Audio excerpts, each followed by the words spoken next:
Okay, it's 3 minutes after. I think we'll go ahead and get started. Good morning, everyone. This is the DACdb Secretary Training for District 5080. I'd like to welcome all of you. Today we'll be giving the training will be Michael Soden and Lynn Kelly from DACdb. Michael is the contact I go to most of the time because he's a little bit closer geographically to us. Lynn's on the East Coast, but both of them have been tremendous help in getting us going on DACdb, and they're going to talk about the secretary role this morning. So Michael, take it away. Okay, Lynn, I'm happy to drive. If you want to drive, it doesn't matter to me. So I'm showing my screen, obviously. I can, do you want me to go to DACdb or do you want me to go to the Why public? don't you go to DACdb? I want to go through a couple things initially, Okay, and then I'll turn it over to you, and then we'll kind of go from your screen. okay. Let me get Okay. there. Okay. Well, welcome everybody. My name is Mike Soden, as Bob said. Along with me is Lynn Kelly. We are the primary trainers for DACdb. And so obviously there's a couple things that have changed over, especially like the last 2 or 3 weeks. If you'll notice now, we actually have a new logo. And apparently it freaked out a couple of people wanting to know, am I going to DACdb or not? But this is our new logo. As far as what we're going to discuss today, I'd like to discuss the login and the navigation. We're going to talk about my data, which is basically the member profile, which because your secretaries have control over that area, as well as every member has control over that area. Then as far as the My Club is concerned, club members, and most importantly, and Bob, I'm sure will relate to this, is the RI Compare, which allows you to see exactly visually what is that RI and what is in DACdb. We'll talk a little bit about committees. Easy Stories builds into the Easy Bulletin, which is our newsletter offering that we give to you. Pmail obviously is a huge communication tool for all of you. Then there are reports, and then there are calendars. And if there's enough time, we can go over what we call the premium extensions. So the point I'm making here is that everything you're seeing here comes with what the district pays for. So from a club level standpoint, the club doesn't pay anything for it. So we may have some club runner accounts on here. So just kind of FYI, if you're a club runner account, everything I'm showing right in this area here, it comes free to the clubs themselves. If you decide you want to go with a website or finance or engagement, we're more than happy to talk to you about it. But I just kind of wanted to show you everything that we have that's, that we could be talking about today. So Lynn, I am going to turn it over to you. I'm going to stop sharing because I can make a reservation for me, but not for you, I don't think.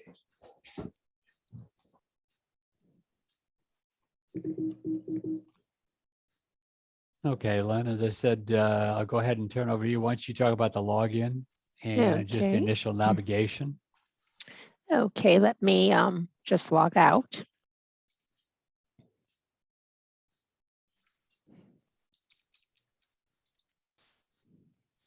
So when you do go to DACdb.com, you're going to come to our new login page.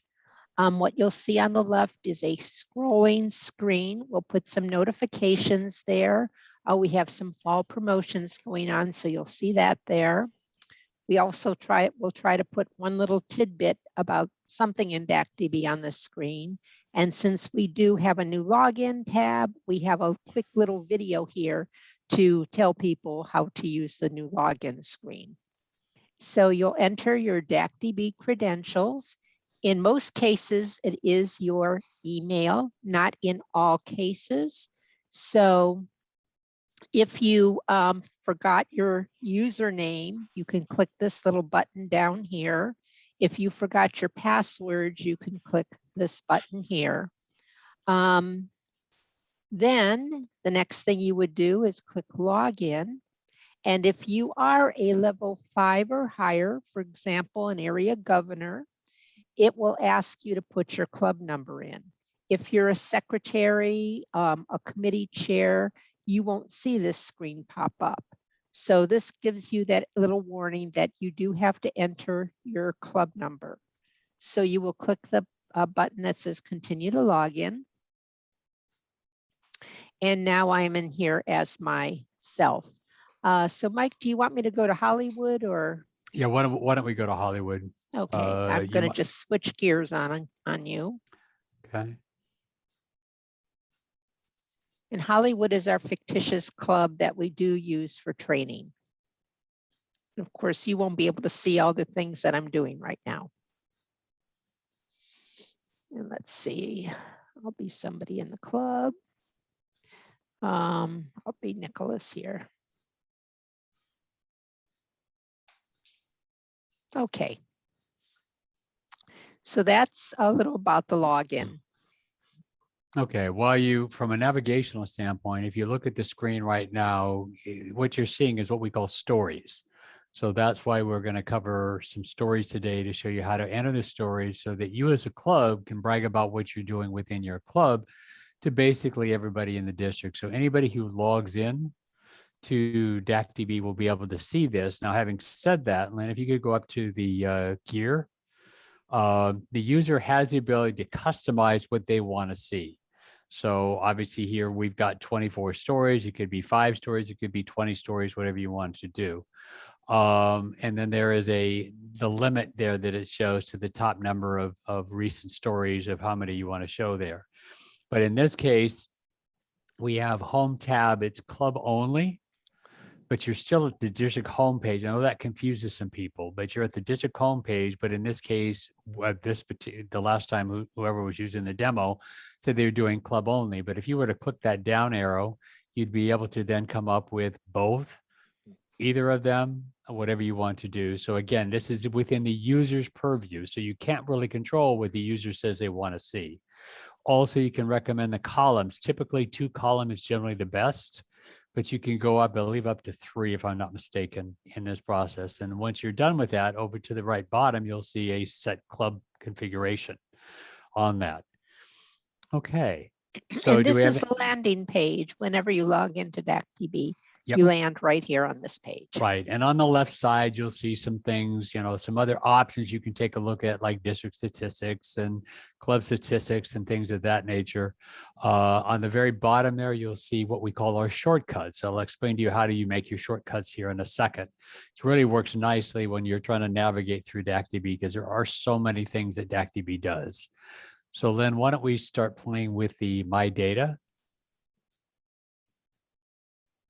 So under the My Data area, you're looking at Nicolas Cage's profile.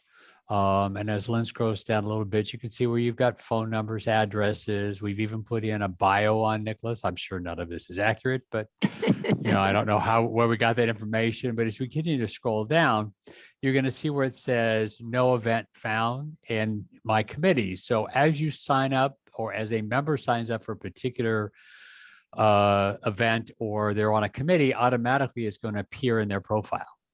To the right side, you can see where we have Nicolas Cage's picture. Right below that is what we call P data. And this is personal data. And it's funny, I just got an email this weekend asking about what is P data used for. So we'll go into that a little bit as well. But basically, it's your time to be able to brag about what you've done in Rotary, so to speak. If I go up to the left side, there's a thing called Edit Member. Now, just so everybody understands, especially from a secretary standpoint, that every member can edit their own profile.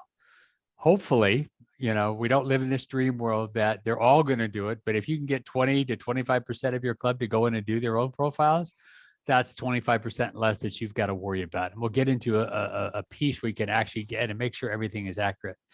So let's go ahead and hit the edit profile.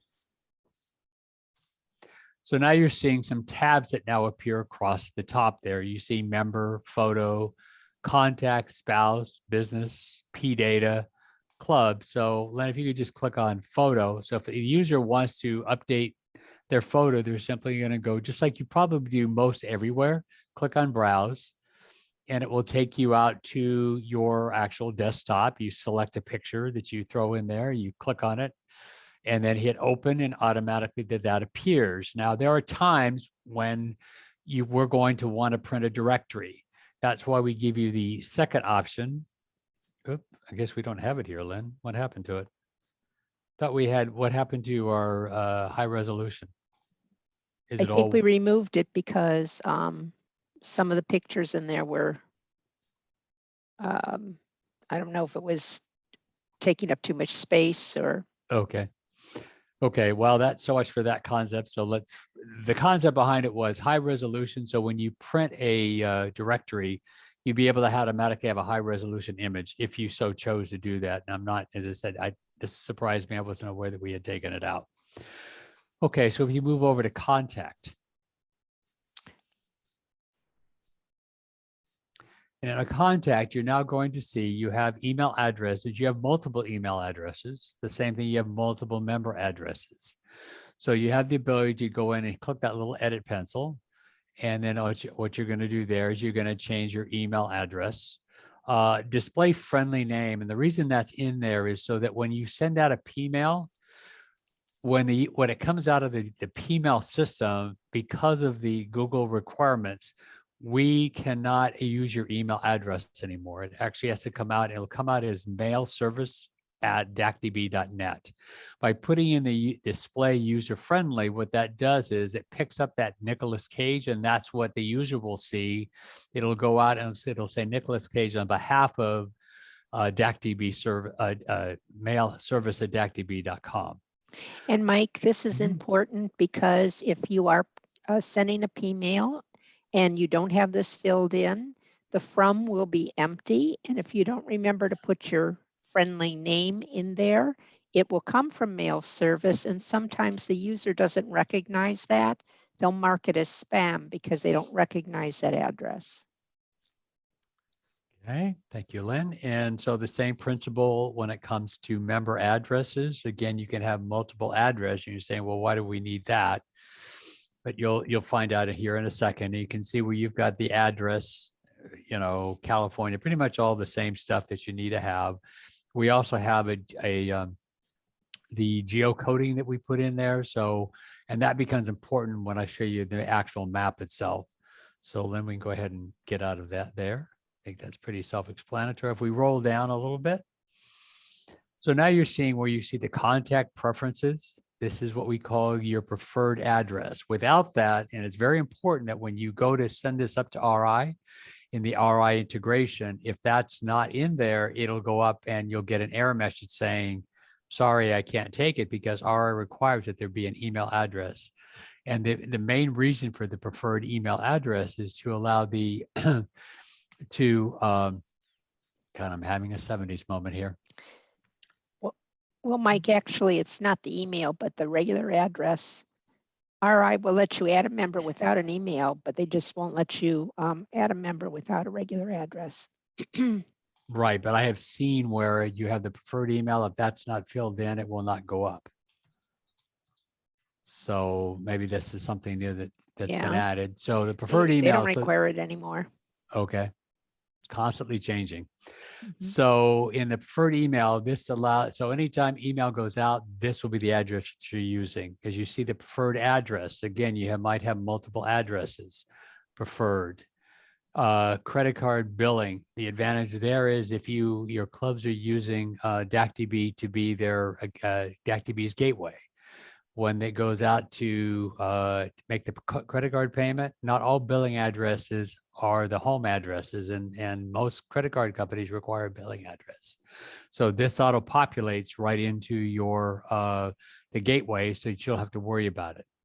Again, home address, finance. If you happen to have a club that actually, a member who their company pays for their dues and things of that nature, that's where the finance address comes in. We roll down to emergency contact. This is where you put this information in there for an emergency contact. The users always have the ability to show where their information is going. So if you look to the right there and it says internet information, you have permissions, both private and public. Public, which is the default, but the user can go in and say, I only want it to be private, which means it will not appear in directories or anything of that nature. You also have the opt-out from a P-mail standpoint. so that the user can say whether they want to receive emails or not. The thing you have to be very careful of, if a user does do that, that means they're getting no information from either you as the club or from the district. So you just want to make sure that the users understand when they opt out, they're basically opting out of everything. We are working on a more granular program to allow them to, make some selections. The challenge is there's so many different reasons as to why somebody may not want to receive something. It's coming down with that information to be able to do it. Okay, Lynn, can we go up? So as we continue on, you can see we can add our spouse. We can, put in her name or his name or partner or whoever you're going to use. Are they a Rotarian? Sometimes that helps. Spouse's birth date, this kind of stuff to kind of do constant reminders. You go to business. Again, you can put in your business information. You can see how many employees, that sort of thing. P data, we joked a little bit about in the beginning. This is, again, where you can brag about things. So if we click on this particular ad, we give you some options, but you have options to do other things, such as Paul Harris Fellow, Paul Harris Society. You can put in whatever you as a district want to track. A good example of that is Rotary One, who is like the mothership of Rotary clubs. They have their own foundation. So what they have is they have a very similar program like Paul Harris 1, 2, 3, 4, 5. They do their own. But you, again, have the ability, and this is based upon a district level, to decide what's going to go in there. But I'm certain if you contacted Bob or Case, I'm sure they'd be more than happy to put it in for you. Goes to your club. And under your club information. Now, the very top piece is not something that you'll get to see. But as you can see, you can put in attendance, you can put in finance, all different kinds of things in here. You also have the ability to talk about the other clubs that you've been belong to. Good example of that is I started my Rotary career back in Virginia. So if you were to look at mine, you would see that I have a Brandon Mail Club. This allows you to track how many different clubs a member has been in. And I know that's a big thing with a lot of members, is that some members do transfer quite often, and so they like to see exactly how many different clubs that they belong to. So we have that ability to track a lot of that in here. And if we move over to login, so Lynn already talked about that typically your username is going to be your email address. You can change it to whatever you want. Now, we don't track passwords, so you're going to need to put in your own password. Also, just FYI, we're in the process of kicking out a new program that you're going to have at least 12 characters. This is not us. This has to do with the way of the world we live in. And we found, and part of the reason we now hide passwords is that we found many members like to reuse their passwords in different areas. Challenge there is we don't want to know what that is for security reasons and everything else. So just be prepared that, if you're going to go in and change your password, we're going to very shortly require all members to have at least 12 characters on it. Right below that, you see security level. Most of the time, you're not going to worry about security level because based upon the position in the club that you're going to be in, the position that in the club, it will automatically give you a security level. To do that, you can reset the password. Again, this from a secretary standpoint, you can go in and help a member out when they have issues, that sort of thing. If we click on the bio and notes, this again, you saw what we talked about Nicholas Cage's bio. This is where you would go ahead and put him in. And there are a lot of members put in their bios that they want to be able to talk about who they are and that sort of thing. And so if we roll back up, Lynn. And then this allows you to, if you remember in the old days of Rotary, you could not belong to any other service club except Rotary. Well, that's now gone by the wayside. So in this case, we have Nicholas as the Salvation Army, but you could put in Lions Kiwanis, Rotary, Chamber of Commerce, whatever you wanted to talk about that was there. When it comes to the RLI, I'll bypass that. DACdb is a big provider of the registrations for RLI programs and that sort of thing. Len, let's go to log. So everything you do within the system gets tracked. This is a main area. So if a member goes in and makes a change, you go in and make a change, or somebody goes in because they have that level, they'll be able to go ahead and make these changes, but we'll track everything that goes on there. So one thing, Lynn, why don't we, that's pretty much takes care of the My Data area. Do we have any questions? There was someone in the chat. Let's see here. I can go to the chat.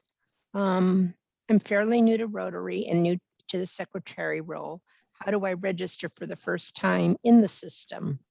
So Oh. what you can do is go to that login screen and click on either forgot my username or forgot my password, and you'll get an automated email to assist you to log in.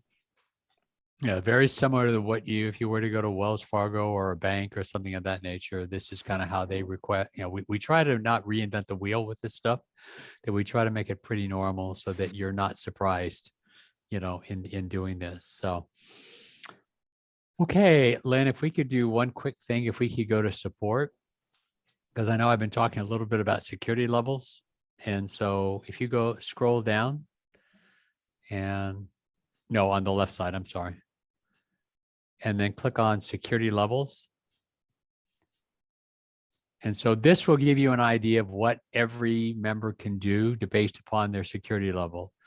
1 through 4 is designed for the club.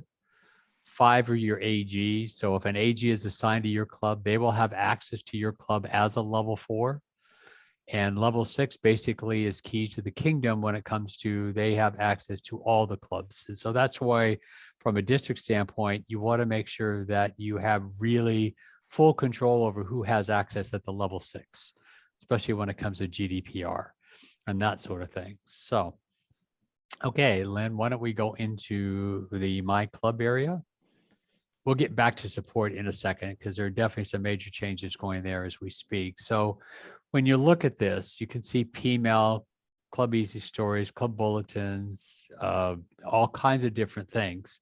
So Lynn, why don't we go ahead and start out with the club members and I'll let you take over. Okay. Okay, so the club members page will first display all of your officers that you've entered in edit club positions. So they'll display on top when you set up those positions, you have a little check mark there that says they are a leader, they will show up here.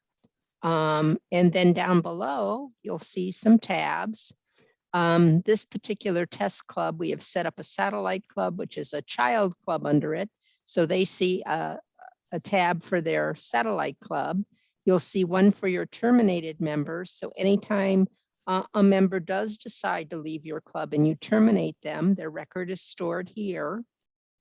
If you have send a new member form to a new member and have them fill it out electronically, once they submit it, it automatically goes under this proposed tab. So once you're ready to admit them to your club, you can then go to this proposed tab and you can click the pencil in front of their name and you can change them from a proposed member to an active member.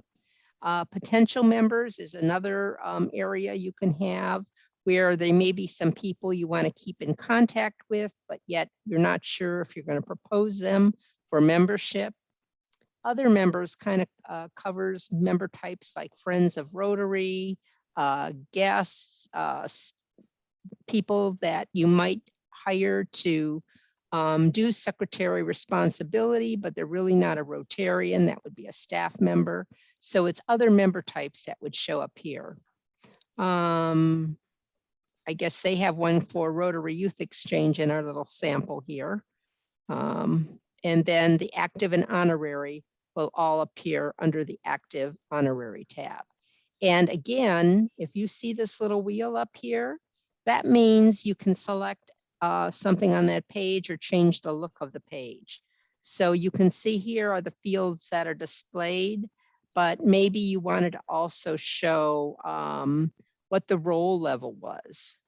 So if you have committee members or anything like that, you may want to show the role level. So I'm going to just click that on. I'm going to scroll down here. And whenever you change anything, the only button you want to press is set my configuration. So now I'm going to set that, and now I'll scroll back down.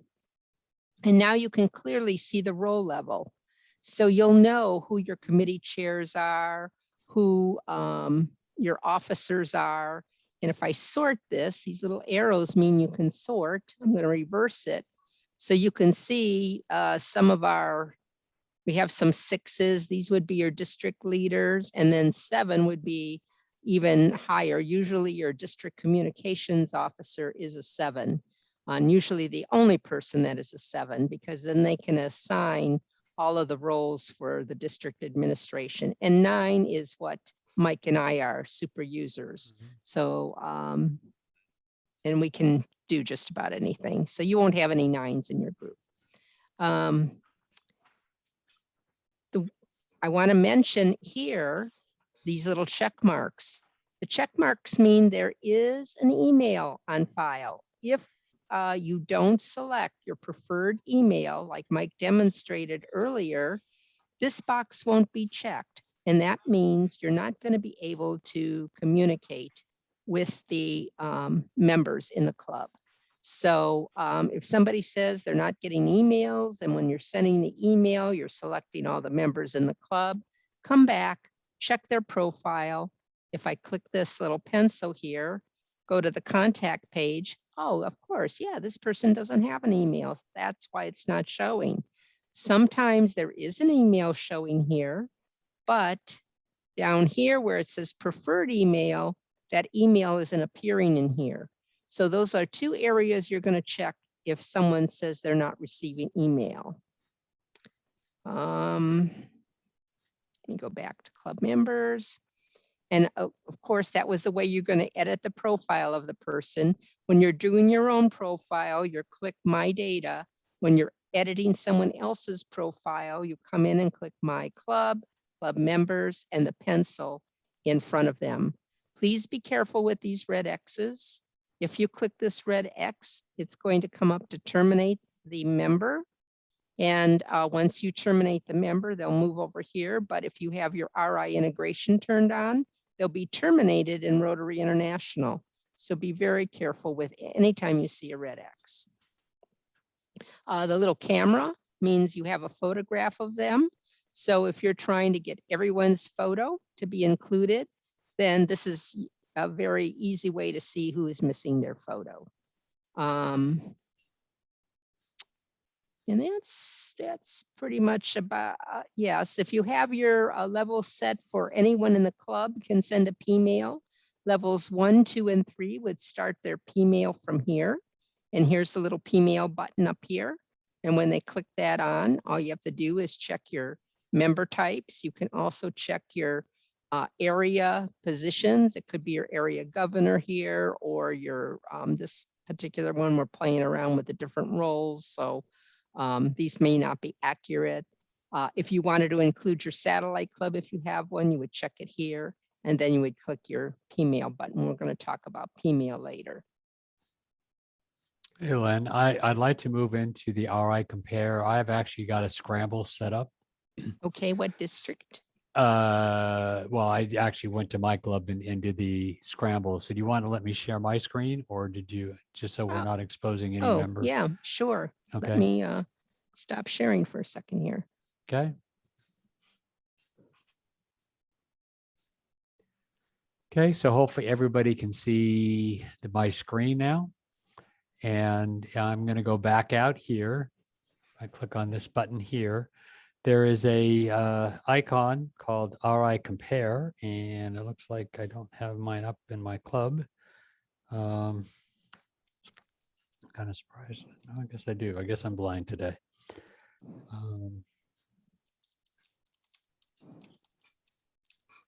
There we go. So right here, and typically I can drag and drop while I'm in here. Let's talk a little bit about the ability I have to move around my icons. And so in this case, I was able to saw, or if I don't really want, my club bulletins, I can pretty much move them wherever I want to move them. But I know this is very small, but you see these little gray, green check marks. Okay, what this tells the system is that these are my top 6 are going to be my preferred links that when I look on the left side is I'll show you in a second that I can actually go to any particular, it's called my favorites, any particular area within this top 6. So let's click on the RI compare. And what it's doing now, it's going out to RI and taking a look at, this is what RI says we have in our member data. This is what DACdb says. Now, this is some really good examples of what I'm looking at. So here's a situation. I have this particular person who was added, but we're beyond the 30-day time period. So this becomes really important that when you're adding members, you need to make sure that you're within the 30-day time period. Otherwise, RI will not allow it to go up. Excuse me. Same principle when it comes to terminating members. They want you to terminate the member within the 30-day time period. And so if this were an accurate date for me to fix this, what I would have done is I would have gone into click on the member, change their start date to within 30 days. I would then have gotten a little button up here that says add to RI, just like this one does here. And I would have gone ahead and gone up. And it would have gone and worked fine, usually within about 20, 30 seconds. You'll see it will do its little number. And it comes back and says, okay, here's your new member and here's the number and that sort of thing. I don't know what's going on with this particular one, but you as a secretary really need to live by this area because this is going to either make or break the club from the standpoint that in January and in July, RI sends out invoicing. And they're going to do it based upon what they claim is in their system. Well, if you're not accurate, in this case, if we had just gone by July, these 2 members, although probably were very good members and should have been in RI didn't bill them for them. So they need to know. Conversely, I think we're pretty good on the rest of my club here. You might have a situation where it's in RI, but not in DACdb. So in that case, you would have another little button up here that would say add to DACdb. Any questions so far? You guys are really quiet today. Okay, so having said that, you're seeing. I have a question. Yes, go ahead. So is instead of entering all of the, once you move to DACdb from, let's say, Club Runner, and you have all of the information on members in Club Runner, and also RI, because you've already gone through integration, is this a way you can populate DACdb without entering in every piece of data for every member? Can you just compare one after another, and that will populate all the private profile information to your member? Over. If it's only in RI has limited information. So it's only going to bring over just the major information. If you had additional information in Club Runner, it probably first came over with our first import.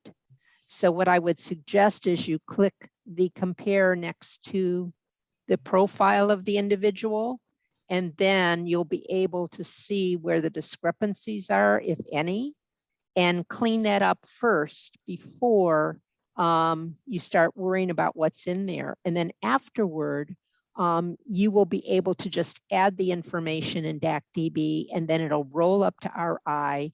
You can come back and check RI compare to make sure that it happened. And if it didn't happen, it will tell you what was wrong with their record.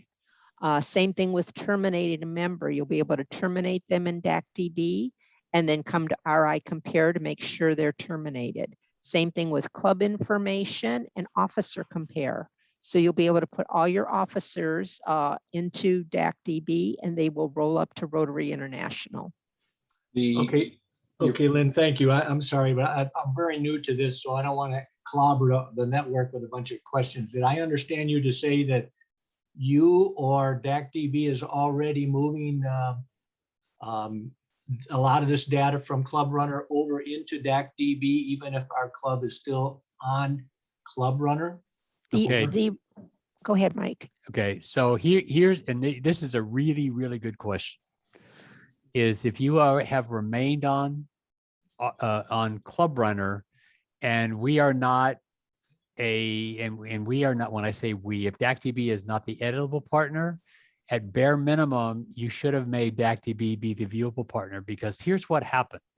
A year and a half ago, Bob, I think it's been that long, somewhere around there. April of this year. Okay, so April, we took all the data in Club Runner and moved it over to DACdb. So that data is already 8-9 months old.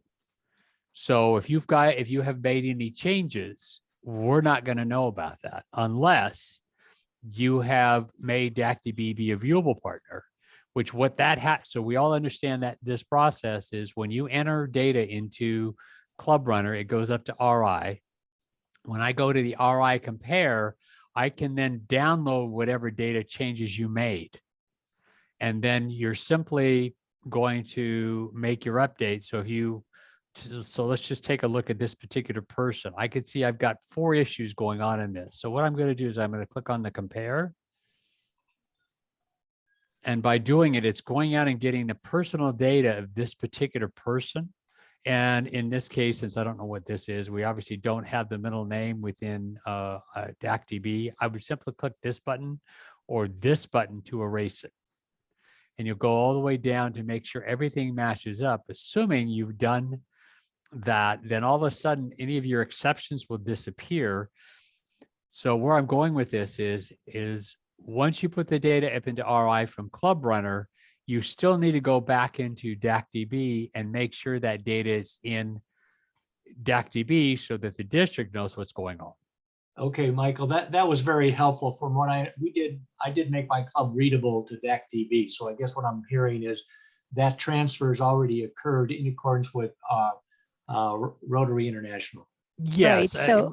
Yeah, so what happens also when you add somebody new in Club Runner, you'll have to come over to DACdb because that person will appear on the left and there will be a button there that says add to DACdb. So you'll have to come in here periodically and update it. Thank you very much. I'll be quiet now. Yeah, and but honestly, that was a really important distinction. And just kind of FYI, Lynn and I held a training last week for 50/20, and probably, I don't know, a third, I don't think half, but a third of their clubs decided to stay with Club Runner, but they weren't getting, there was a disconnect saying, well, how come my data is wrong in DACdb? Well, doesn't that happen automatically? No, and the major reason we don't do it automatically is the fact that there could be a mistake. If we download this data, the old adage is garbage in, garbage out. And so we just want to make sure that whatever you're saying belongs in DACdb should be in DACdb. We had a situation where they gave us like 5 guinea pigs of clubs, and there was a situation where Club Runner's data was wrong. So, yes, I would love to tell you everything's automatic. And I think that's probably one of the biggest niceties about moving to DACdb is that you do have this compare program where I do not believe Club Runner has anything like it to be able to compare this back and forth. So saying, keeping along the same line, Lynn made a comment about the club officer compare.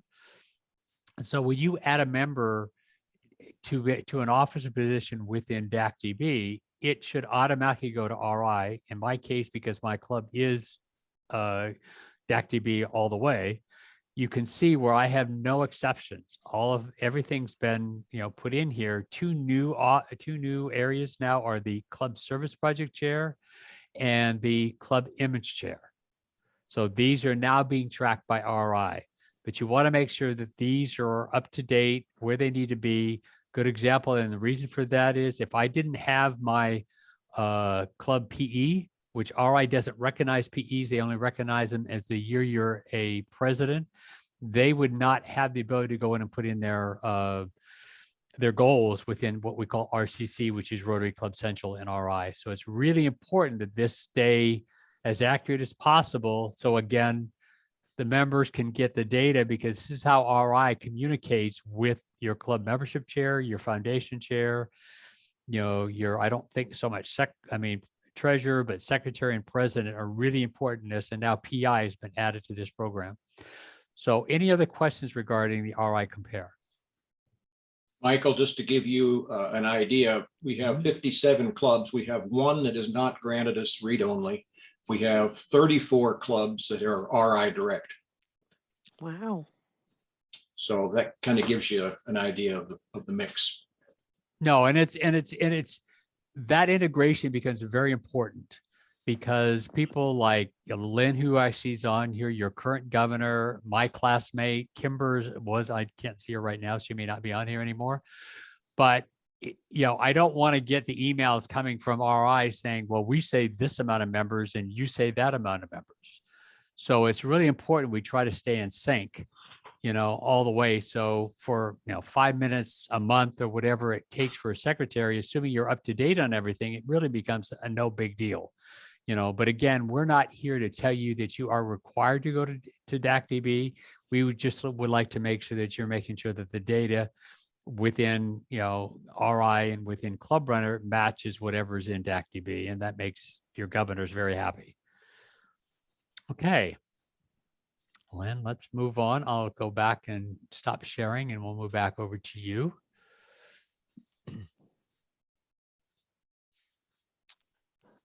Okay, let's see here.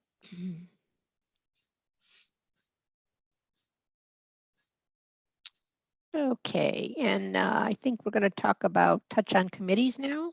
Yep, I'll let you take care of that. Okay, so committees is a great way to organize your club.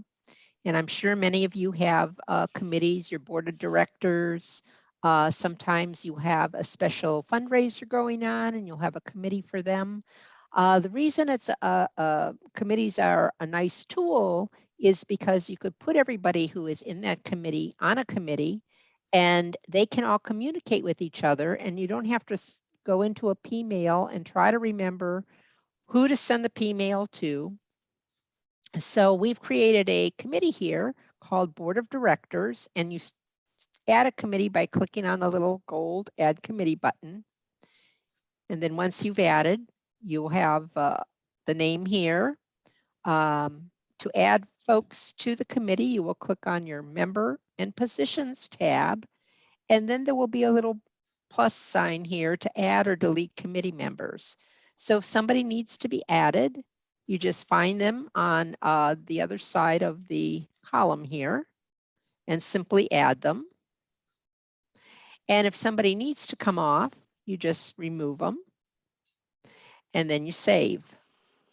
And then you can designate who your chair is. This is a little different than editing club positions because in a committee, you mainly have a chair or maybe a co-chair, but the rest of the individuals are members.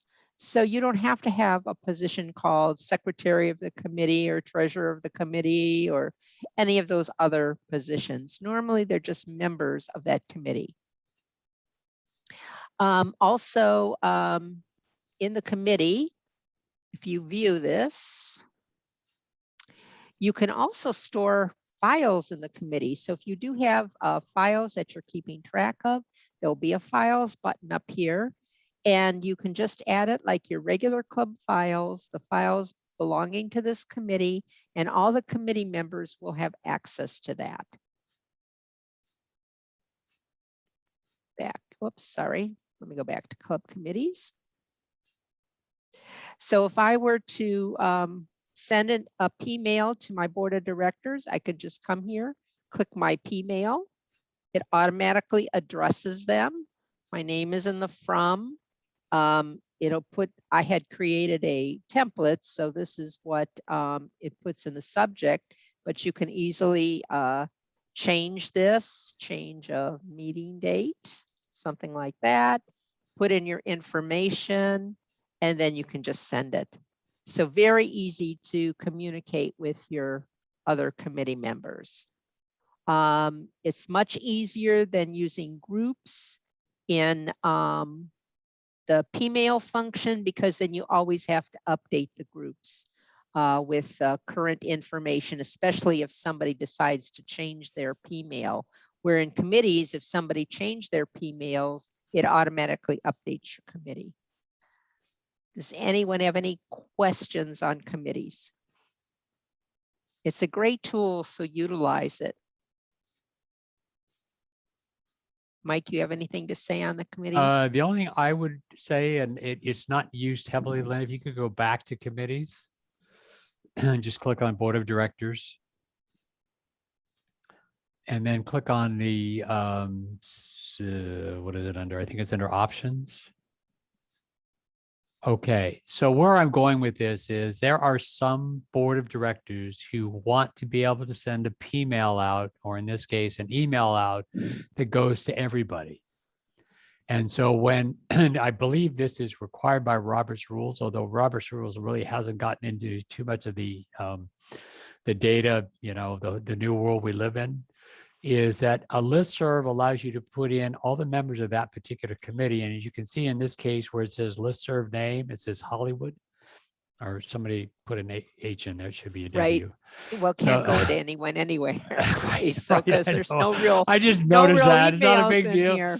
So basically, the advantage of using this one is that you're not required to go into DACdb. So you could create this email address, use it in your normal Outlook or whatever, your preferred email editor is. Send it out to the members. It goes into DACdb, pulls the names, goes out to those particular members of that board or that committee or whatever. And then when they respond back and they say reply, it's going back to this listserv.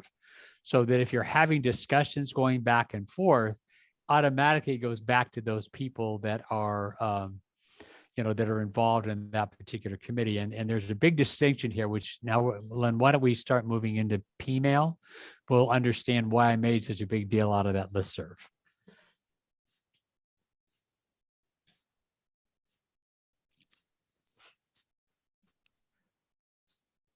So we all understand P-mail by its very existence is personal mail, which means when mail goes out to 30 members, 100 members, I sent one out for 32,000 this weekend. Every one of them got my email. The problem is they don't know who it got sent to, because that's the concept. Everybody basically is blind copied when you send a P-mail out. Now, having said that, if you really want users to know who it went to, you simply would click on the send options. And now you'll see show all members email. Now you're not going to be able to hit the button to say reply to all. And that's why, again, that listserv becomes important, because if you want that functionality, that's the way I would do it. So again, I want to make that big distinction between it. Between P-mail and the listserv. So having said that, Lynn, as I said, we're in P-mail now. So if I want a P-mail, in my case, I could either P-mail all the district, but we're going to strictly stay with the club. You're going to go down and say P-mail all club. So once we click on that, what it's going to do is going to give you a list of all the members within your club. And as Lynn's already pointed out, you can see where we've got Eve Alice and Bobby Flay, I guess, who don't want to have communication with anybody, doesn't have the preferred email addresses. But I also, go ahead. And Mike, these are active members. Yes, these are, you'll notice. Potential, yep. They won't be on this list. That's correct. So how do I add those people on there? I'm going to click on display options. And then I'm going to go down to where it says member type. Click on that. And now all of a sudden I could add. A very good example of that is in my club, we have a thing called the Friends of Rotary, or a member type called Friends of Rotary. We have people, these are people who don't want to be Rotarians, but they want to stay in contact with the club. So we add them as our Friends of Rotary. So we can add them, take them off, whatever we want to do when it comes to actually communicating with them. So now you'll notice as Lynn scrolls down, I don't know, do we actually have any Friends of Rotary in this one? Our number changed to 39. Yep. So if we look down here, here's a Friend of Rotary. Yep. And the same principle, if you've got satellite clubs, if you've got, your Rotaract clubs. Yep. Then you would go to your club type and pick your satellite, or your club here. You won't see all these clubs, but your satellite club will be listed in here. Here's my Hollywood satellite club. Now my members changed to 44. You'll just see your club here and your satellite club when you do this under club.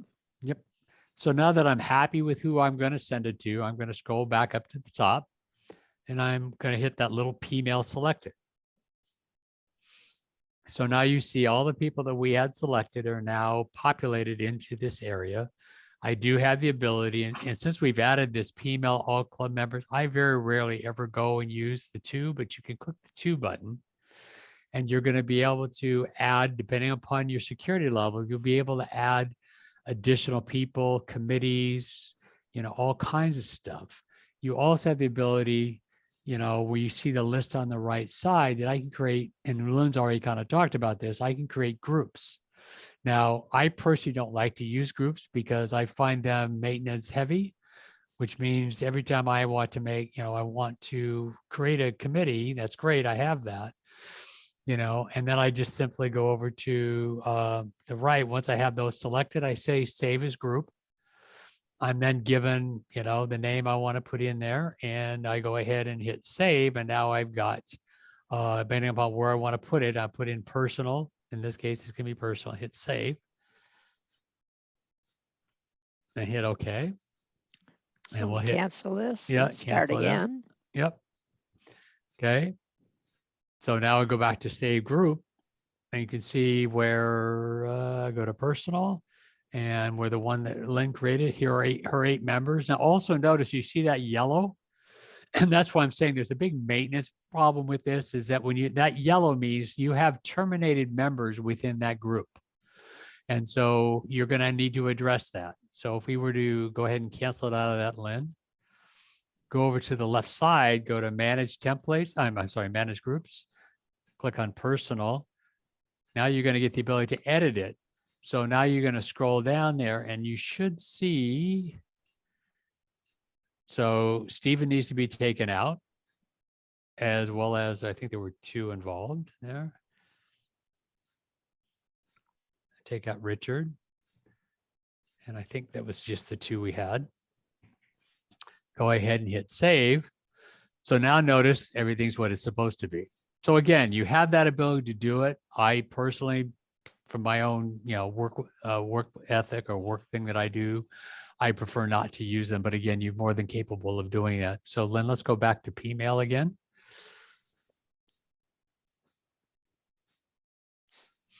Okay, so again, we've got Lynn in there. I have the ability, we talked about the friendly name, but if for whatever reason you've got Lynn who doesn't want to be known by Lynn anymore, she wants to be known by something else, she can manually go in and change it to a more user-friendly name that she wants to be known as. Might be correct, could be Secretary of the Hollywood Club, rather than her personal name in there, and that sort of thing. So we have that there. Oh, sorry. It's Monday morning. What do you think? It just wants to keep, because I keep putting it in the 2 and it wants me to address. Right. Okay. So now we've got that ready. We have subject, and right below that you see options. So if you look on the options, you can add a CC. You can actually do a BCC if you want. You can show change reply. But you can also do add attached file. Now, for the most part, that's pretty standard for most people. We do allow you to put 5 files up there with no more than 20, I guess we're down to 15 now, 15 megabytes of file space that it can take up.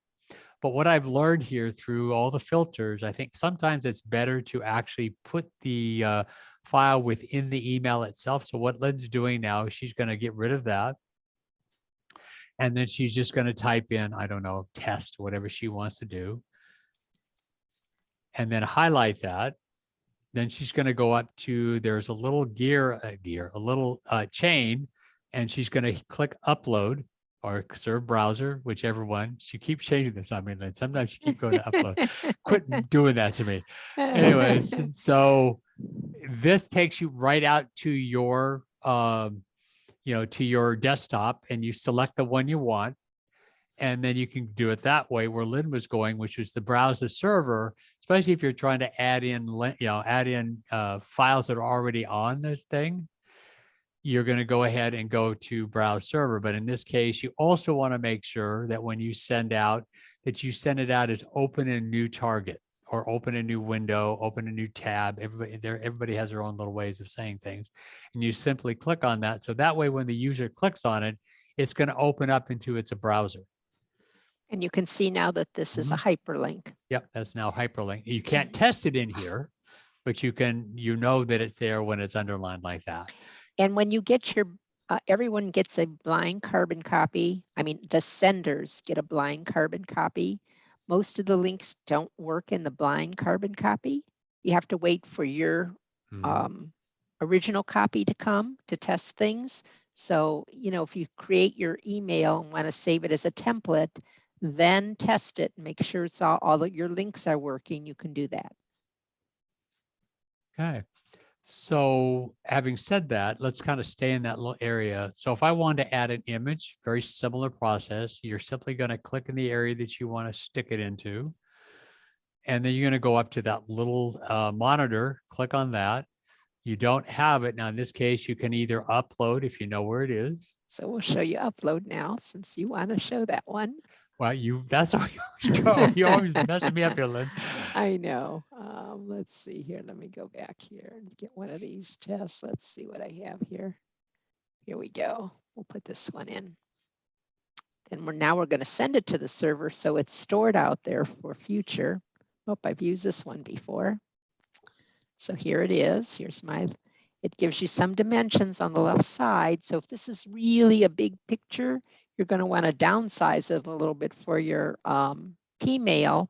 And all you have to do is change the width and the height will automatically change. You could also give it a left or a right alignment. And you can also give it space around it if you wanted to give it a left or right alignment. And you could also put a border around it if you wanted. I'll put a border on this one. I'm going to say OK. And there's my image. And there's the border. You can also click inside of it. Just kind of click it, hit right click on it. Do you see the so we've pop-up? got, yeah. So go, okay, I was expecting something else. You're on a different, go to link. Did you want me to just right click on this? Yeah, that's where I wanted to go. Sorry. And, okay, that's okay. And then you can, once you click on it, you're going to go up to the little chain again. And you can actually hyperlink it to a third-party website, whatever you want it to do with it. So in this case, you're going to change this, the protocol to something else, and we'll just go ahead. But just to give you an idea, you have the ability to be able to. So now if I were to click on that, I would then be able to go out. And again, because we're inside the developer, we're not going to be able to actually show that it's actually hyperlinked. But the other key thing you want to look at, and I use it for myself, is you might want to create your own signature. So you see in this case, we have the Rotary wheel up here.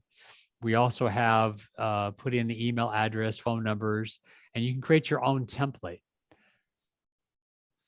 to do this. So what you're going to do is you're going to go up a little bit to the top. We want to go up higher, Lynn, so we can keep going. There we go. Okay. And then you're going to do what's called there's a little 3.5-inch floppy. So if you were happy with what you saw here from a signature standpoint, you're going to click on it. And then you're going to go out and you can put it into your personal. Then you're going to hit template and you want to make sure it says default. If you're going to make it your own personal one, you want to make sure it's default. But where Lynn was also going on this is where you can save it. So if you don't want to make it your template, you can basically save the Pmail. So if you want to come back to it and do some editing or whatever you wanted to do on it, by doing the default and clicking the replace existing, what you're going to do is you're now creating that your email signature. So every time you hit compose, that particular template comes up. So you can customize it to what you want. If we move up to the go up a little bit higher, Lynn. Schedule delivery. This allows you to schedule out an hour, 2 hours, 4 hours tomorrow morning, or you can customize it and put in a date that you want. Now, again, make sure you're in the right time zone so that it will go out based upon the time zone that you're in. And then once you go ahead and set it up, when you hit save, right next to the send. So Lynn, if you want to just go test that, since obviously we're not going to let me get something in the future here. Okay. So this won't go anywhere.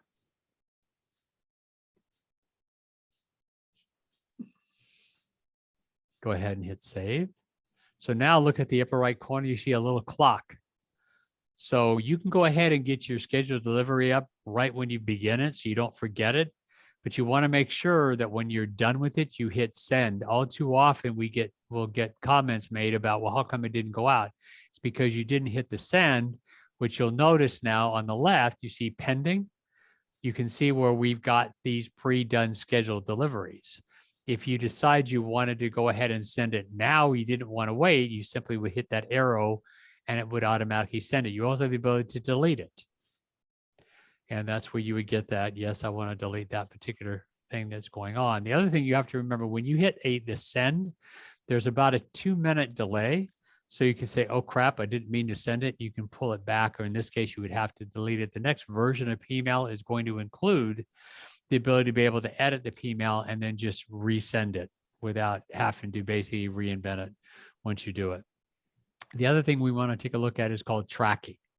So if you click on the tracking button there, Lynn, this tracks all of the PMail that has been sent. In this case, it would be Lynn. How many PMails she sent over the last 90 days? You don't want to know. Right. So, but what you're looking at, and again, for obviously privacy reasons, we can't go actually into it, but it gives you a really good idea of what's going on with that particular PMail. So in this case, the very first one, Lynn sent to 17 people. There were no opt-outs. It was delivered to 17 people. It was read by 10 of those 17. So she has a 58.82%. And you know, I know you think that's low, but it's not actually bad when you send PMail sometimes. If you're above 30, you're generally considered good. Now the clicks, what that does is it tracks, if you happen to have a click, I assume, Lynn, in this PMail, you had some sort of a click that they wanted to click on, and it tracks all that. And so by Lynn clicking on this, this will tell you everything that went on, when, who, you know, what got clicked on, and give you an idea who actually went to whatever click you had in this. In this case, I guess this was your minutes, which is a good idea because it lets you know whether your board is actually reading their minutes or not, because they would have had to have clicked on that for them to be able to download it, to be able to read it. So that's a really good way to send out your board of directors training. So if we go back to pending, so now you're looking, as we keep going across, you see undelivered, you're going to see spam, unsubscribed, and fails is a really big deal now. DACdb uses a company called Mailgun that allows us to actually go in and take a look at why something didn't actually get sent. A lot of times, believe it or not, it is the user has decided that DACdb is spam and marks them as spam. Negative to that is every time DACdb gets marked as spam, we get that much closer to being put on a blacklist. So what we do when a member marks spam, we actually automatically log them out, automatically put them on the non-deliverable list, but we can go in and do what's called an unsuppress. So we take a look at that. So Lynn, why don't we look at that, like the first one, and see why did it go out? And sometimes it's your provider that marked it as spam. That's true. Because there might have been an attachment there or a link there, instead of putting like words where we showed you to put click here or test, but you just copied and pasted a link in there. Sometimes a provider sees that link and will mark it as spam. So if I open this up, now it tells me the email, and that it says the access was denied. So we'll have to go and contact this person by phone probably, or the secretary of their club, and say, we don't know what happened, but this person is not receiving email. And maybe the person changed their email and the old email doesn't exist anymore, but the secretary of the club never updated the record, or the member never updated their record. So this will come in handy for you to evaluate if messages aren't going out. Yeah, it's a fairly new tool. I mean, we've had the other one to say, yeah, we know you bounced, but we don't know why it bounced. And so you kind of had to surmise, well, why did it bounce? It's probably, especially if you get one email that bounced 4 times, pretty much tells you it's a bad email. And you do have to contact us if it is marked as spam, as we are the only ones that could go out to our mail server and unmark it as spam. We've got a question, Michael, Sure. on, Yep. you can only see your own emails in tracking, right? Correct. Correct. I have a quick question, Michael. Sure. We don't see the fails column when we're looking at our P-mail tracking. Yes, and as a matter of fact, I'm aware of that. I was made aware of that this weekend. Oh, Okay. They were, and Len, you don't know this yet, but oh, good. we thought Well, I guess we'll we be had getting brought it calls. down. We had thought we had brought it. This was a test thing that we're looking at.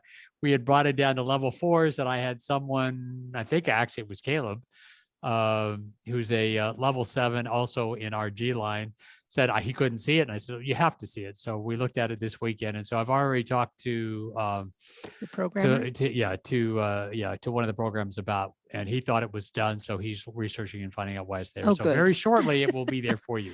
That's Okay. how Let the new this support is. team know. Yeah, just came out this weekend. So, you know. But anyhow, it'll be available soon. Yes. Okay. Any other questions? Okay. Lynn, is there anything else I missed in P-mail? I know we're throwing an awful lot of stuff and everybody's kind of like deer in the headlights, but I'm going to say that if you've missed something on P-mail, later we're going to show you the support tab and where our Tuesday videos are. And we've done a whole session on P-mail that you can watch, a short 20-minute video that you can review. And we have a lot of documentation under support under P-mail also. okay. So let's move back to go to my club again. And I think, why don't we move into stories? Because that is Okay. a really key program. So as you noticed on this homepage, we had a story out there that we were using, and they are created here. Officers automatically have access to the stories. If you want to set some type of a control over who can create a story, you'll click Setup on the left, and then you'll click your access list. And in Hollywood, we allow everybody to create a story, so there's no names or anything here, but you can actually move names over for people that have edit rights and people that have publishing rights.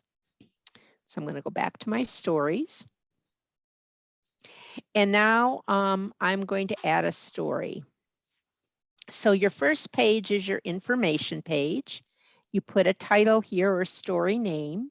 Once you put the story name here, it will automatically repeat in the headline.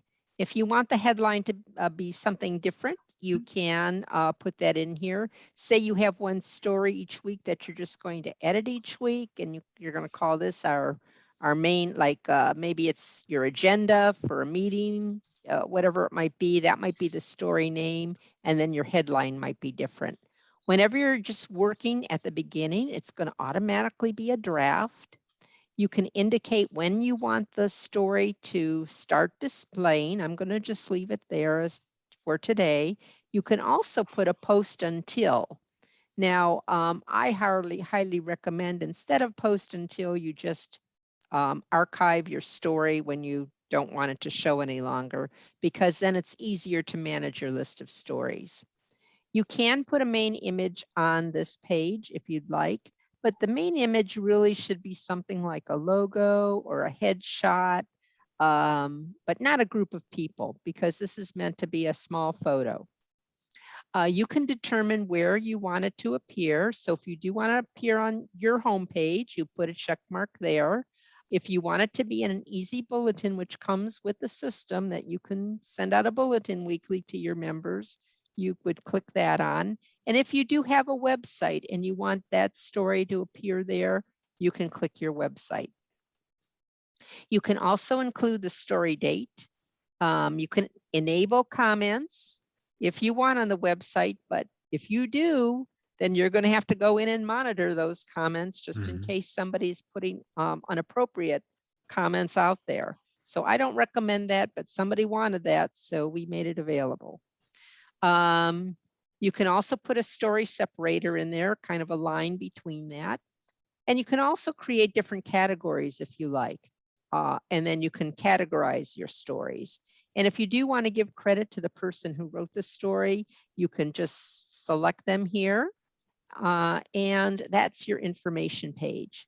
Then on your story content page, it looks just like your P-mail. So you're going to get used to this toolbar. The top portion, if your story is more than 3 or 4 paragraphs, I would just put maybe the first paragraph here. And then continue your story down here, finish it here. Insert pictures, you could insert links, everything you do in P-mail, you can do in your story. And then once you save it and you actually go to the home page or your bulletin, it will have a read more after this first paragraph. So when you're doing a bulletin, it's helpful for the stories not to be really, really long because they have to scroll down an awful long way to get to the next story. So that's why I say if it's a longer story, just put the first paragraph here. I'm not actually going to save this. We're going to go to an actual story.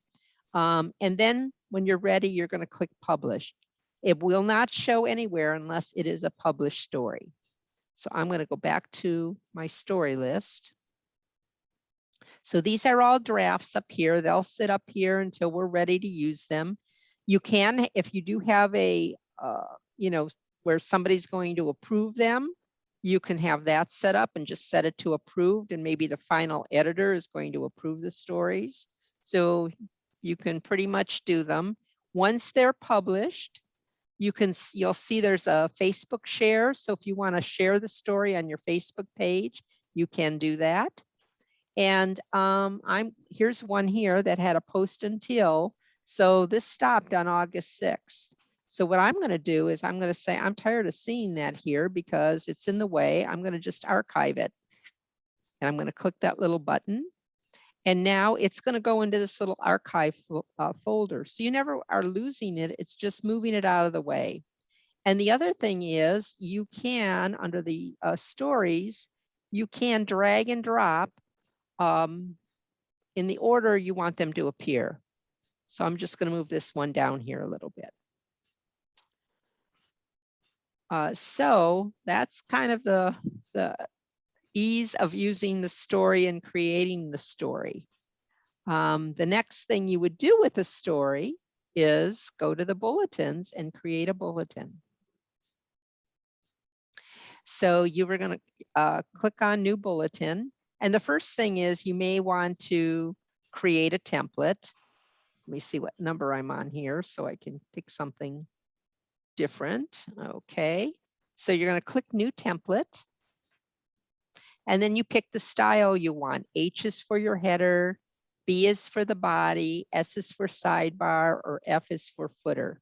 I am just going to pick a simple one with a sidebar on the left, the body, and the header. So for your header, you're going to see on the left here, first of all, the color theme. This is kind of the basic color theme. We try to mimic Rotary International color theme here. You can indicate that you want to fix stories. So if you are using several people to write the stories, you can then say, once they come over to my bulletin, I want them all to be this font size, this font, and this size. So you can actually indicate that, and it will change the font so you don't have a bulletin with all different types of fonts, etc. So here are the different sections of the bulletin. So we're going to work on the header here. So if I click on headers on the left, it gives you some choices. Here's the normal header for a club. It's the Rotary wheel plus the Rotary name. You can also drag and drop these image holders in here if you have a custom made header that you want to enter in there. I'm just going to use the Rotary one. So you just drag it. And so now I'm finished with my header. So you're going to click the little X. Now I'm going to go to my body section. So I'm going to go to my body tags now. And you can change colors and titles if you want, but I'm just going to use the generic here. So I'm going to go to my body tags. And here, I just want my stories to show up in the body. So I am going to drag my stories. And I'm going to close that. Now on my sidebar, I want a little more information there. So I'm going to click on sidebar. Let's see, I think first I want to put the RI theme. So I'm going to drag that up there. Then I want to put my club meeting info, and I'm going to drag that. I'm going to put my index to show my stories. So people can just click on the left if I have a large bulletin. I think I'm going to put my club leaders. And then maybe my events. So I am happy with my template. And now I am going to save it.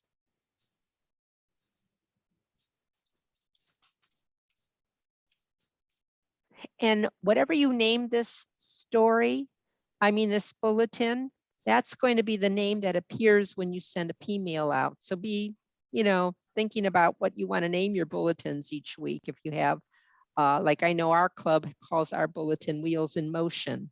So we always put Wheels in Motion and whatever the volume and the date. We put that as our name. So I'm going to click submit. So now you've done all your stories for the week and you're ready to send it out. Here's the one I just created right here. And when you hover over it, you'll see some choices here. Now, if you want to edit the template again, you can click edit, but I'm going to build my template now. So I'm going to click advanced build. And now I'm going to, if you want all your stories to come over, you can just simply click this. And then if you say, oh, gee, I think I want to change the order. I'm going to move this one up here. Let's see, I want this one up. I'm going to move that guy up here. I forgot to change it when I was back in my stories. Then on the left, I'm going to pick a story separator here. And if it has a title, I want it to show in the center. And then some people put small stories on the sidebar. For example, they create a story that is the 4-way test that they want to put on the sidebar. So we've added this little hide the published date on a side by story list. So if you want to hide that, you can do that. All right, so here we go. Here is the info about my club meeting. So I just want it to be Rotary Club. And then here are my events. I'm not sure how many events we have out here. So I am going to go out to December 31st. And whatever this format is, you have to follow that same format when you enter it. And I wanted to show my club events, my club meeting, and my club fundraisers. And then for my leaders, I want to show their image, and I want it to be a link so that if somebody wants to contact them, they can. Doesn't display any of their personal information, but it brings up a form that people can contact them and ask a question. And then the leader can decide if they want to reply to that person or not. So now I'm going to say build it. Oh dear, that's great. Let's do one that's already built. I'm not exactly sure why. Let's do this No, one. this is the test area now. Yeah, Remember this that. is our test.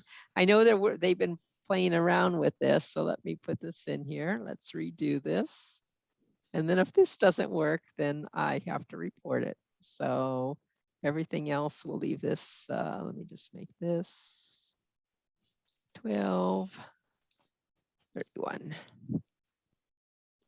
Build it. There we go. So that's what it should have done for you. Anyway, here's your club meeting. Here's your club events. Here are my leaders. Here are my stories. Here's one that has read more. So I'll show you what that looks like. So you have an idea of what this looks like. You can preview it, and that's going to give you access to the links so you can test them before you send it out. So here's that read more. Notice how it opens up, and now you can see the whole story, and then you can close it to get right back. So that's what the viewer will see when they're using it. And then what you can do is you can send a test to yourself. So the email will just come to yourself and you can wait until it comes pretty quickly. So you can wait and take a look at it and see what it looks like from your email provider. And then when you're ready, you're going to click save. And here's the name of the bullet. This is the bulletin. It's just going to give you a generic name here. So I'm going to say weekly, oops.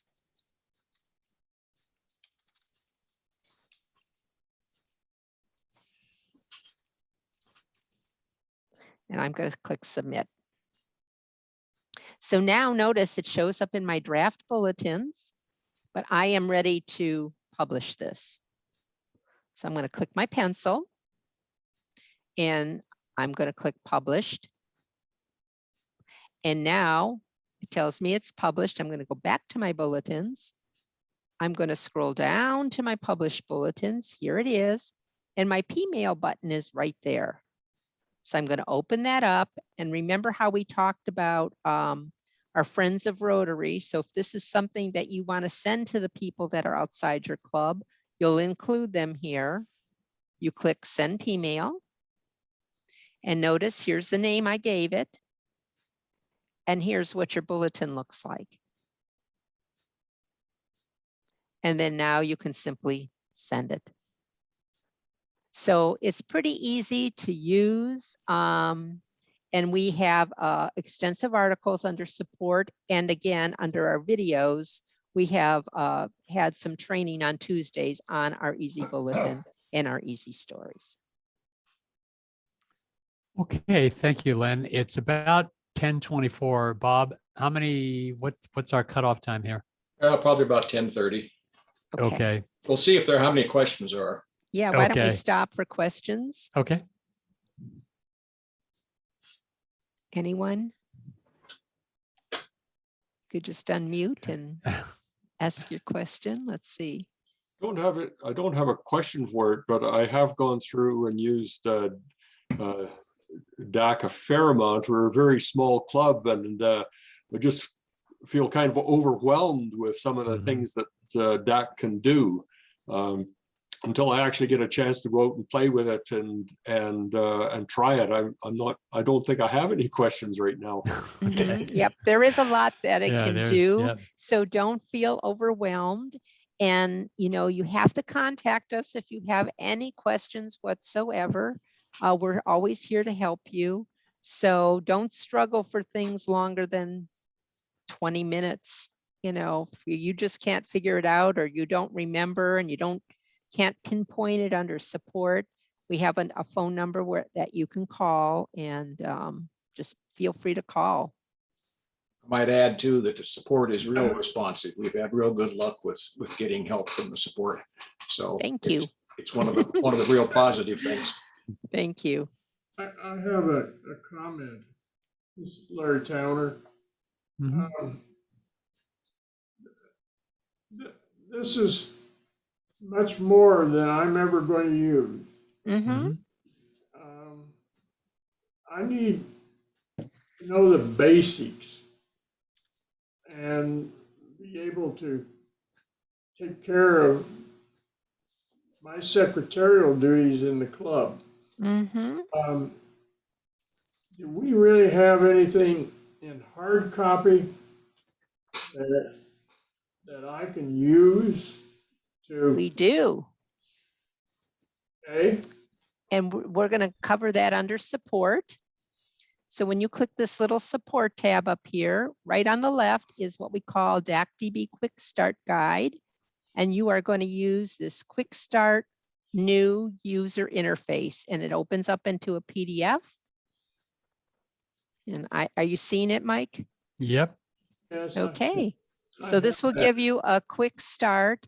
And then also, I mentioned that Tuesday training. When you click DACdb training, you'll also see this officer training. We just changed the name of it because it really was secretary training.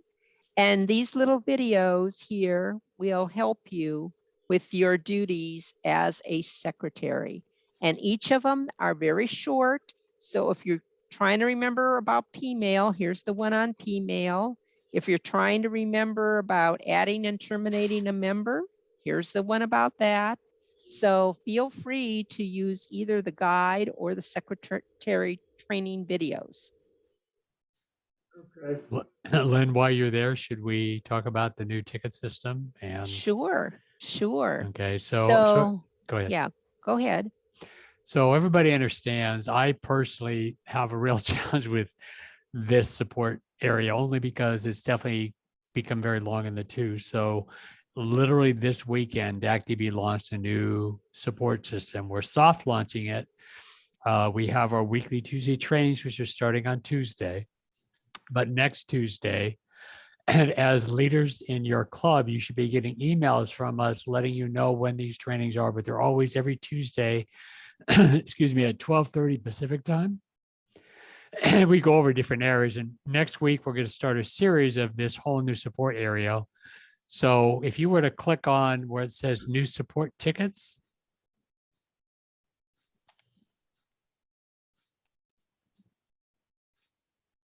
and here's the new support center that you're now going to be defaulting to here shortly. But again, we're soft launching it out. But the key here is, Len, go ahead and click on the create support ticket. Because we know who you are, you're already logged in. So as Lynn scrolls down, we already know what, because, interesting, why you're getting that one. Because I'm in Because you're Hollywood. not, that's right, that's right. Mhm. Okay, It knows where I'm at. okay. So in saying that, you're going to go ahead and do, select the department, select the product that you want information on, put in now what you're going to get now, once you click on the CRM system, like every other support, oh, it's not going to give you that. I wonder, interesting. What are you looking for? Well, typically we get a recommendation of 4 or 5 different videos that might be involved with calendar and event registration. I think that happens here. Okay.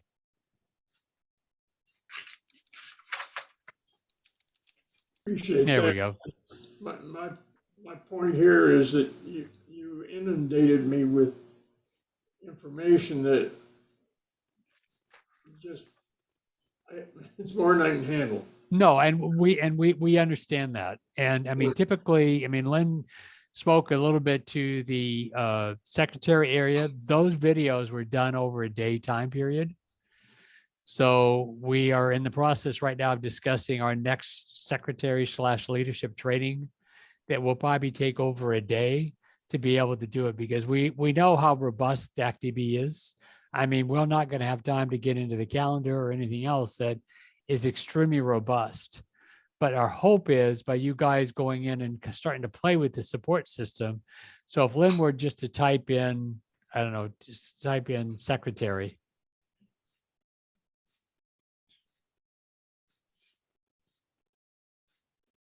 I lost your sound. So type in secretary, you're seeing all the videos and all of the written documentation that would give you ideas based upon what you're looking for. Okay. I'm glad But I would say, look at that user guide, because you can Mhm. print that out. But basically, as a club secretary, you're going to spend all your time probably under this My Club tab and your club members icon.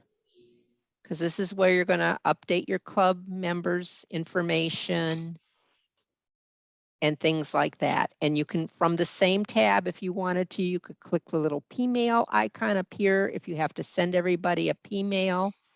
So this is where you're going to spend most of your time. And just come in here under My Club, and you can simply click these different icons on to see what they do. There's a lot of things we haven't touched, but it's not going to harm you to just click on them and see what kind of menu choices. But you're going to spend most of your time on club members, and you can use this P-mail icon also. So you may want to drag these right to the front here, the first 2 icons, because those are the ones you're going to use most of the time. And if you do turn RI Compare on, where we are the edit partner, you're going to want to put that up there also.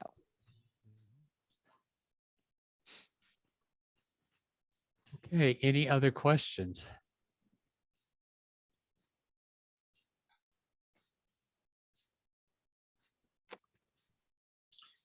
Okay, the only other thing I would mention, Michael, is that Mhm.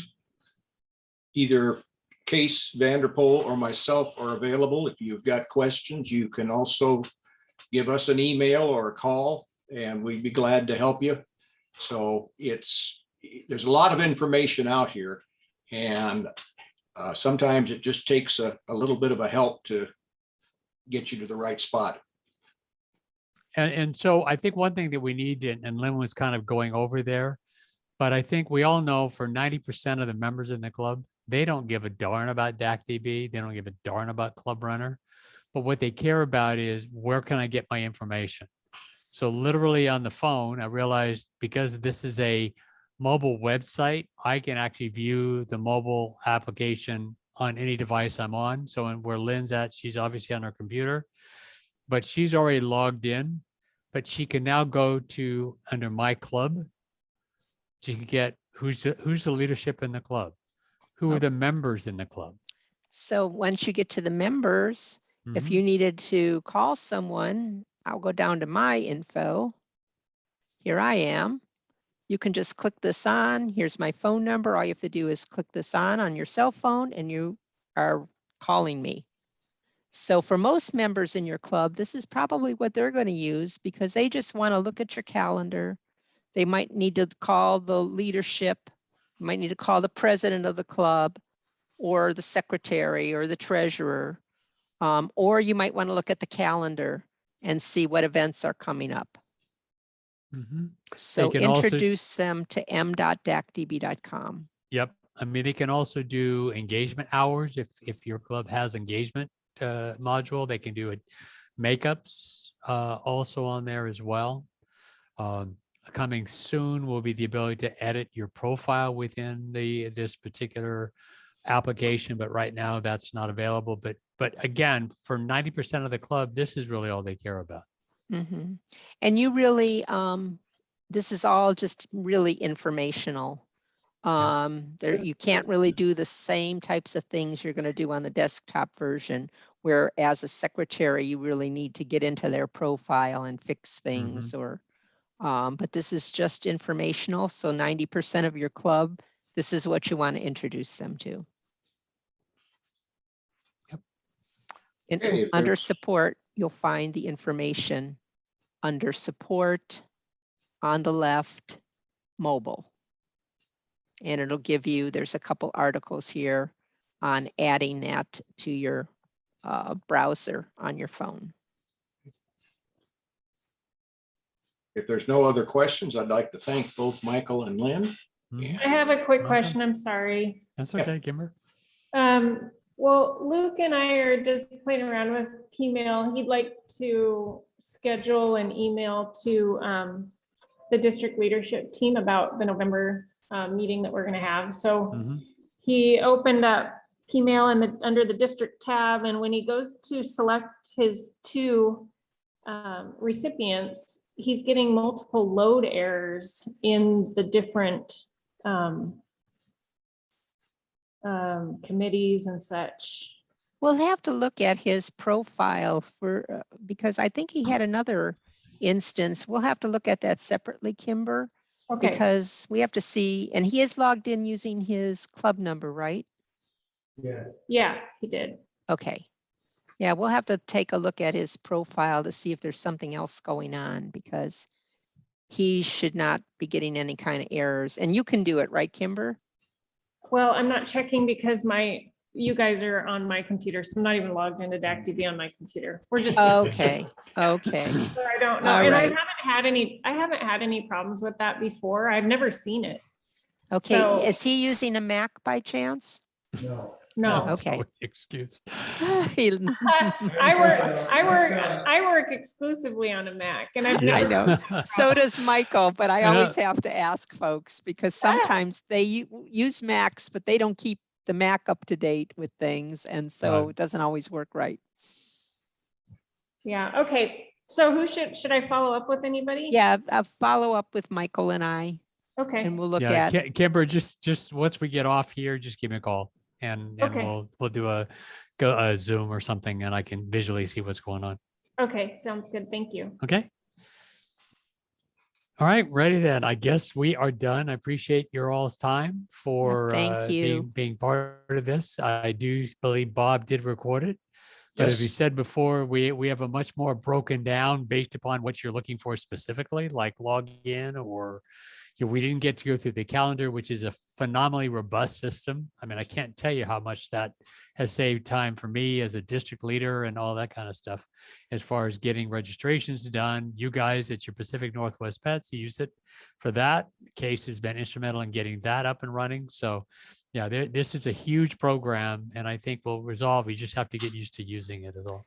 And don't forget our support phone number is also Yep. under the support tab if you have to call us. Yep.